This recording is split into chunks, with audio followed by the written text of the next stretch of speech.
Welcome to Nav Classes. Today we are going to talk about evolution of HRD, how HRD came into existence and how long its journey was and it came into existence. Although the term human resource development has only been in common use since 1980s, but the concept has been around a lot longer than that.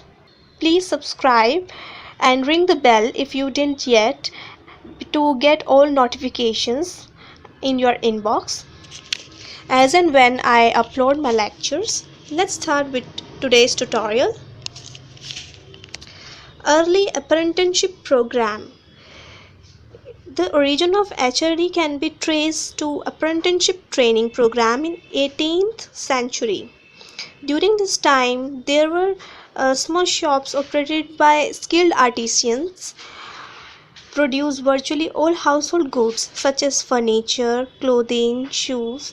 To meet growing demand for their products, the craft shop owners had to employ additional workers, and those additional workers come under them and work under them and learn from them how to do particular tasks related to craft manufacturing.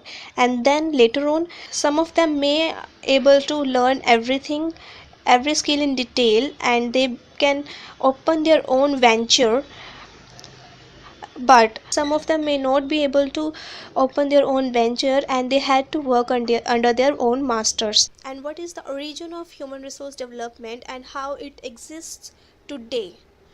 Under apprenticeship program, without vocational or technical schools, shopkeepers had to educate and train their own workers.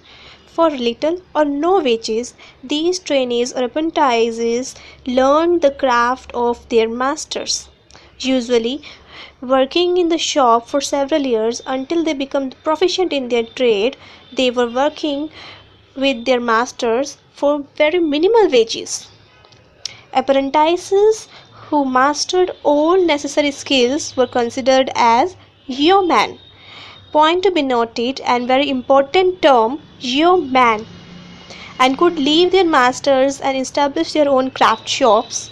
However, most of them remained with their own masters only because they could not afford to buy tools and equipments needed to start their own craft shops, because to initiate their own workshops separately without their masters, it requires certain amount of investment, and they may not be able to take that investments as their own. To address a growing number of yeoman, master craftsmen formed a network of private franchises, which exists today as well, so that they could regulate such things as product quality, wages, hours, and apprentices testing procedure. So these craft guilds grew up to become powerful political and social forces within their communities, and making it more difficult for yeomen to establish their own craft shops. Okay, so they had to work with their own masters. Most of them had to work with their own masters because they are not able to get initial investments and they are not able to invest something on their own behalf. Next is early vocational education program. In 1809, the man named DeWitt Clinton founded first recognized privately funded vocational school. And the very important term here comes is manual school. They also referred to as a manual school in New York City. The purpose of manual school was to provide occupational training to unskilled young people who were unemployed and had criminal records. Means this training was for the social cause, to let people work and to learn skills because they were misdirected in their life, and now they given a chance to get good living. Manual schools grew popularity particularly in mid-western states because they were a public solution to a social problem. What to do with misdirected youth? In this manner, they were able to keep misdirected people to a good direction to make them more skilled so that they can do their own work. Regardless of their intent, these early forms of occupational training established a prototype for vocational education. In 1970s, Congress passed the Smith-Hughes Act, which was recognized the value of vocational education by granting funds. Initially, $7 million were provided as a fund for this cause, targeted for the state program as an educational program like in agriculture, trades, home economics, industries and teacher trainings. If we see today there are lots of vocational institutions and universities, and vocational instructions is an important part of each state's public education system. In fact, given the current concerns about the skill gap, especially for technical skills, vocational education has become even more critical at the present time. Early factory schools. When in 1800s there was a breakout of industrial revolution, machines began to replace hand tool of artisans. It means at that time the people who were making things with the help of their own hands and some tools like hammer, etc. So industrial revolution replaces and start overdoing with the help of machinery, and work of machinery rerouted all works. Factories make it possible to increase the production by using machines, and unskilled workers who are not skilled and they don't have knowledge how to make particular thing, but they also created a significant demand for engineers. Now on the skilled part, engineers demand increases. Mechanics and skilled mechanics needed to design and build and repair the machines. Fueled by the rapid increase of number of factories at that time, the demand for skilled workers soon outstripped the supply of vocational school graduates. To meet these demands, factories created mechanical and machinist training programs on their own, and these were referred to the factory schools. It means factory created their own schools to train their workers how to work on the particular machine. Okay, and then first documented factory school was created in 1872. It was located as the name Hoe and Company, HOE, Hoe and Company in New York.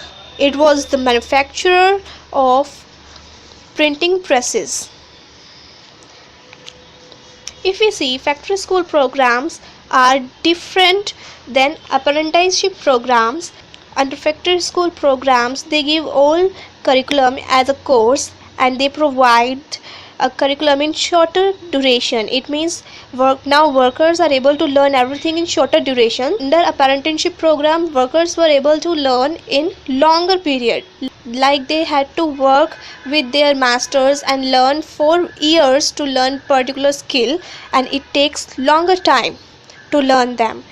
Factory schools had narrow focus on skills needed to do a particular job, because now jobs are to be done with the help of machineries, but under apprenticeship program it has broader focus on skills, as they had to know about each and every specific detail of doing a particular task. Now we come to early training programs for semi-skilled and unskilled workers. There were two significant historical events which changed the scenario. First was the introduction of Model T by Henry Ford in 1913. The Model T was first car to be mass produced using assembly line. It was a process to produce the cars in which production required the training of semi-skilled workers to perform several tasks. The new assembly line cut production cost significantly, and Ford lowered its prices to make Model T affordable to large segment of public. With increased demand of Model T, Ford had to design more assembly lines, and Ford started providing training opportunities to its workers. Most of other automobile manufacturers also entered into the market at the same time, also used assembly line process. So here it results to early training programs, proliferation of semi-skilled training programs. What was the second war? Another historical event was outbreak of World War I. To meet the huge demand of military equipments, many factories, those producing non-military goods, had to reroute their machinery and retrain their machinery to make products related to war. For example, US Shipping Board, who were manufacturing ships, was responsible for coordinating the training of shipbuilders to build warships now. Ships for war. To facilitate the training program, Charles Allen, Director of Training, instituted four-step instructional method referred to as show, tell, do, check. Under this, they were showing how the work is to be done on particular machinery and make tools, war-related products, and tell how these products are to be made by their workers, and let them do that work. Let workers and semi-skilled and skilled labor to do work and check whether they are doing work in correct manner or not. It was show, tell, do, check method for all training programs. It also referred to as OJT. Important term means on the job training. This technique was later named as JIT, job instruction training, and is still in use today for training many workers on basic elements of their job. Keep watching Nav Classes, subscribe and must ring the bell with it to get all notification in your inbox. Ask your friends to come and join Nav Classes community, because when we learn in group, then we are able to learn more and more as we consider the same topic and discuss the same topic with each other. Thank you.